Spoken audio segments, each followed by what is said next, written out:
le directeur général du groupe de Lios, Johan Djedje, panéliste invité à la deuxième édition du Forum des transports organisé à Abidjan par la Banque africaine de développement, a présenté les grands enjeux de la transition numérique vers la digitalisation des ports africains. L'économiste a expliqué le mercredi 18 septembre, que l'une des clés principales pour améliorer la performance des ports africains est leur migration progressive mais impérative, vers l'automatisation de leurs équipements de manutention et la digitalisation de leurs services et produits. Selon lui, cette digitalisation passe par l'utilisation de nouvelles technologies telles que l'intelligence artificielle, le big data et la blockchain, en présentant comment ces technologies déjà appliquées dans des ports comme Tanger Med, au Maroc, Walviba en Namibie et Durban en Afrique du Sud ont apporté des résultats spectaculaires en termes de performance et de respect des normes environnementales. Selon la Banque mondiale et le SP Global Intelligence, market temps d'escale pour un navire qui accoste au port Tanger Med est passé de 7h15 en 2017,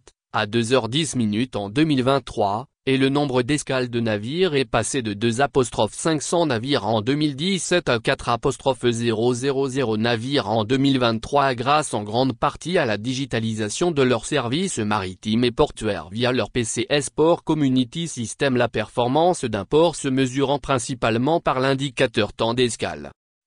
Johan Djedje a exhorté tous les ports africains à mettre en place leur guichet unique maritime pour se conformer aux exigences de l'Organisation mondiale maritime qui le leur impose depuis le 1er janvier 2024. Il a par la suite expliqué que la digitalisation permettrait à ces ports de devenir des smart ports mais aussi leur permettrait de facto d'appliquer des mesures d'amélioration pratique pour le respect de l'environnement de leur écosystème portuaire. Le passage à l'automatisation des équipements et leur migration vers des équipements fonctionnant à énergie verte ou carburant de substitution, permettrait de réduire l'émission de gaz à effet de serre,